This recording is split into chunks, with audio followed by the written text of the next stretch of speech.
Business Insider earlier today, telling me about the Urban Surfer Project. This is a project that supports informal waste reclaimers with equipment, with health and safety training, with PPE, and does public awareness programs through partnerships with the private sector. And in the last, 8-9 months, the Urban Surfer Initiative has been in partnership with the insurance comparison site hippo.coza, and it's been tracking 50 waste reclaimers in Gauteng.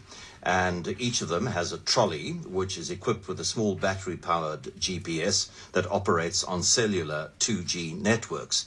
And the statistics are, for me, quite staggering. By Monday, the total distance covered by these reclaimers was more than 22,000 kilometers. They had collected and sold more than 700,000 kilograms of plastic recyclables worth around 1.4 million rand. So this is stuff that otherwise would have been going to urban landfills. And we know what the problems are with urban landfills. And each trolley and reclaimer has done somewhere between 500 kilometers and 1,000 kilometers since the tracking began. We're joined on the line now by Sifiso Gumbi, the Recycler Relations Manager for the Urban Surfer Project. Sifiso, good afternoon. Good afternoon, John. How are you? I am gobsmacked by these statistics. In many suburbs, these informal reclaimers are considered a nuisance. But if you look at these figures, you see what an incredible job they're actually doing. And listen, John, this is only figures that are coming from just 50 waste pickers.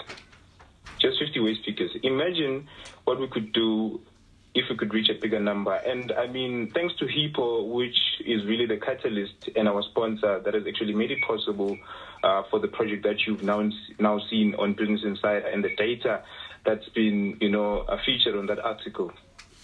So really, the story that we're really trying to preach here or to share with the public is that waste pickers are people like us, and they do an immense job for the public and the environment and the municipalities and businesses in general, because the businesses are the ones that produce the waste, and we need to do more for these people.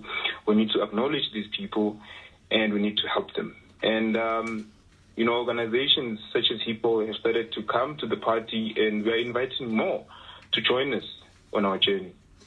The people that are part of this project, what sort of equipment are they given? What kind of protective equipment are they giving? I mean, it sounds as if they are better equipped to do a safer and more hygienic and healthier job than people who aren't part of the project. So what help are they given?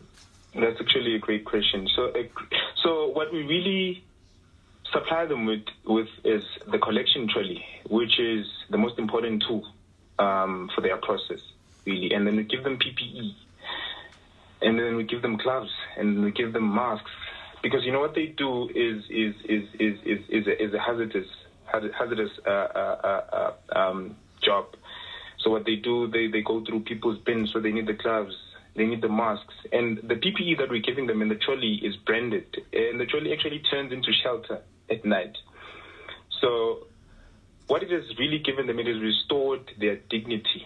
They are more acceptable in public. And the trolley is branded, obviously with Hippo's logo, and it has their number plate. So what it does, when people see the trolley and they see the PPE, they are more inviting. People start to engage with them. And most of the guys that we've worked with have now been allowed to collect in more formal settings, such as the back of a fast food outlet, a shopping center. Some are even allowed to collect in estates now, complexes, and so on and so forth. So that's what we really support them with, and we actually do regular checkups on the guys to see how they're doing, if the trolley is broken down, if they are still in good condition to actually do their job, because some of these guys sometimes get sick, so some of these guys, their trolleys get stolen, so we monitor all of that. So it's not just a solution where we just give them the trolleys or we give them the PPE and then that's it. We actually have an ongoing relationship with waste pickers.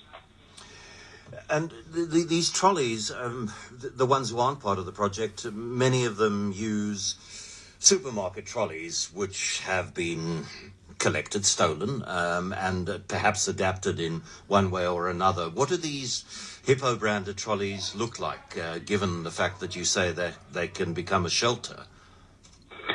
Well, the Hippo trolleys, well, I invite anyone to just go onto our website and see for themselves. Those are really, quite easy on the eye. We designed it ourselves. It's much bigger and it's more efficient, and it's not makeshift like the trolleys that they are currently using. So it has a lot of, safety features because it has a reflector, right? And we also provide the waste pickers with a solar charger so that they are able to charge their mobile devices at night, and it also helps them have a bit of light, when they are camping, because the trolley itself, it turns into a mini tent. So if anyone wants to see, it's actually quite a sight. Just go onto our website, ablesurfer.co.za. You'll see for yourself.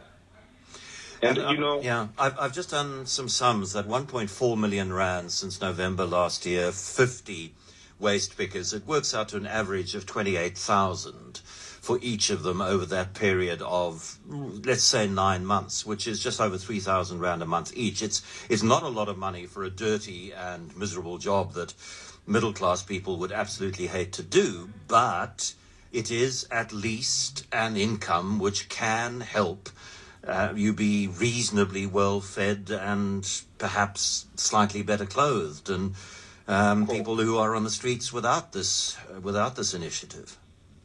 Of course. The current economic climate hasn't been easy for any, of our citizens. So these are the guys who say, I'd rather pick waste than do crime. These are the guys who say, let me actually get up and do something to put food on the table for my family. So, and these guys are being rewarded for their efforts, and we are doing, our part in helping them, do more. I think it's a fantastic initiative. I really, really do. I would love to see it spread across the entire country and have not 50 people, but 25, 50,000 people involved in something like this. Sifiso Gumbi, thank you very, very much indeed. The Recycler Relations Manager at the Urban Surfer Project. A brilliant initiative, says a listener. What an incredible initiative. It makes my heart sing, says another. You've spent